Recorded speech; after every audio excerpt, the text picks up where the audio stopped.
YouTube, and welcome back to my random thoughts on Thursdays. This week I'm going to be talking about menopause.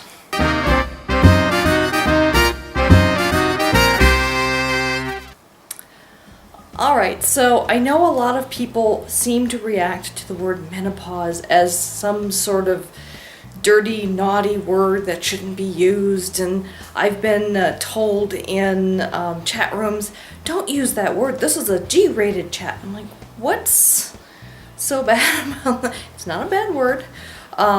It's a natural process of life, and I think a lot of people seem either to be misinformed about it or I don't know what, but I am 42. I am in the middle of what is known as the peri-menopause phase, is the years up until menopause actually happens. Menopause technically is when a woman's cycle stops.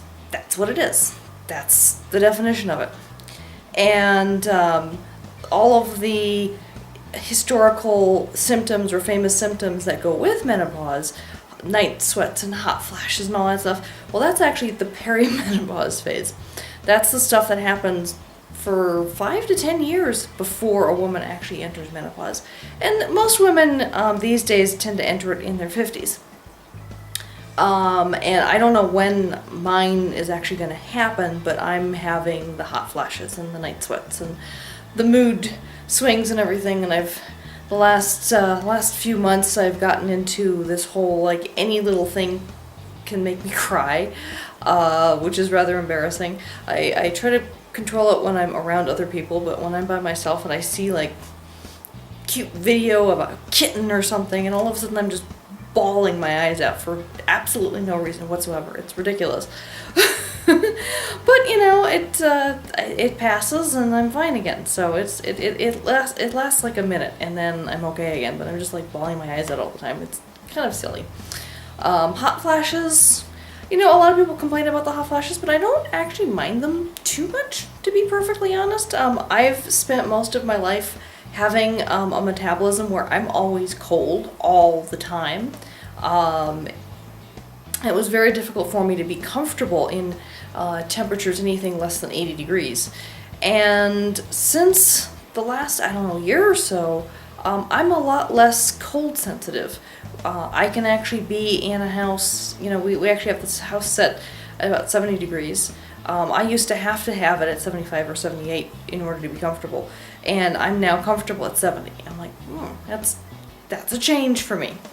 In fact, sometimes my husband gets hot and he needs to put it down to 68, and I'm actually still fine. I may put on a little sweater or something, but I generally don't feel really cold, not like I used to. I mean, I used to get the shivers at 68. So I'm not minding this hot flash stuff. I mean, obviously the hot flash itself, it feels like someone's turned the heat up to 150 degrees. And that lasts anywhere from 5 minutes to half an hour. And I'm just like, you know, can someone turn down the heat, please? I'm actually a lot more sensitive to heat and feeling hot.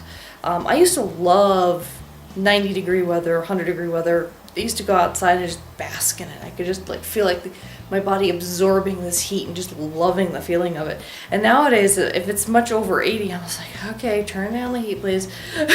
so there's that. And yeah, so those are a lot of the main symptoms that most women have. I've had some issues with vertigo, which is a less common symptom. I get headaches occasionally. And there's a whole long list of symptoms. You just have to just Google, you know, menopause symptoms, and you can see there's a huge list of potential symptoms and things. I haven't had too many of the other symptoms, thankfully, but those are the main symptoms I've had, and they've been increasing. I've been having hot flashes for years and years now. I had surgery, let me see, it's 2014 now, so it's been 14 years since I had the surgery, and I only have one ovary because of I won't go into great detail, but I had something benign that had to be removed, and the ovary had to go with it. And through that, it kind of threw my body off balance, and so obviously I have less hormones in my system, and I'm just basically going into the process sooner than most women probably would. Hooray for me. Actually, to be perfectly honest, I can't wait for the actual menopause to happen. I mean, all this peri-menopause stuff, I can take it or leave it, but the end of my cycle, not having to deal with that every month, that would be wonderful. I'm never having kids. I've talked about this before, and so, you know, and I could surgically have that happen now if I wanted to, but from a health factor, surgically inducing menopause, it tends to have its own risks with cancer and that kind of thing.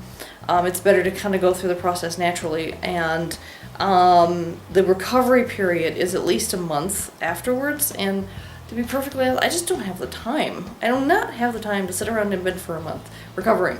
So I'm like, you know, I'll keep putting up with it for now, and hopefully it'll eventually go away. And when it comes to guys out there, and if you're dating someone or you're married to someone who is starting to get into these symptoms and things, please be a little sensitive to us. Please, you know, if a woman tells you, you know, hey, just listen to my problem, she means listen to my problem. She doesn't mean please fix it. I know that's true for both younger women and older women, but you don't want to tick off a menopausal woman because it'll come back to bite you. You think we're bad during our cycles. It's worse during menopause because there's no days off. It's all the time, and you never know when when something's gonna set us off. So just kind of, you know, be on eggshells until we get past this. And, you know, I apologize if that sounds terrible, but there's not much we can do about it. I mean, yes, there's hormone replacement therapy, and yes, there's a lot of proponents who believe in it, and then there's bioidentical hormone replacement that's more natural and healthier and all this stuff, but it doesn't matter which way you go with that. There's an increased risk with cancer on it, and that scares me more than, you know, telling my husband, hey, you know what, just put up or shut up with my mood swings. And he's been really good. He's been getting better about not reacting when I react and giving me the space to kind of just vent and get whatever I need off my chest, and then I'm fine afterwards. And you know, we're navigating these waters together, and so far so good. So just be a little bit more sensitive with the woman in your life as she's going through this process, and give her the space she needs when she needs it. Give her the hugs she needs when she needs them, and you know, things will eventually get better, or so I'm told. Anyway, so that's basically all I wanted to talk about today. And, you know, please stop treating menopause as a dirty word, because it isn't. It's just a normal symptom of life in a woman's natural life cycle, and, you know, it is what it is, and I wish that people still didn't have this stigma behind it. It's not something to be stigmatized. It's just a natural thing. People need to just kind of get over themselves about that one. So I want to introduce a question of the week. Here's my question. And leave a comment down below. What do you think about menopause when you hear the word? Does it make you cringe? Do you think it's gross? Is it just like, yeah, whatever? I mean, what is your opinion about it when you hear the word? And then, real quick, as I promised, my weekly update about my fitness goals. I'm still wearing my Fitbit. And last week I filmed this on Thursday, and I had done Monday through Thursday at the gym, and then I did do Friday and Saturday, so I did do a full 6 days last week.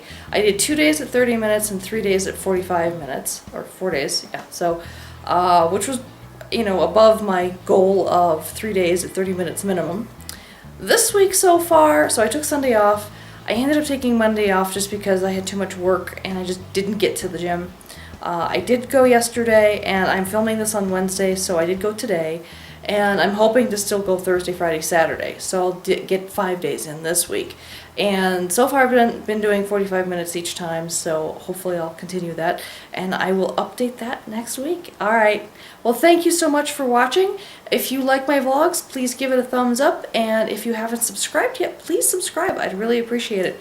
Until next week, take care. Bye-bye.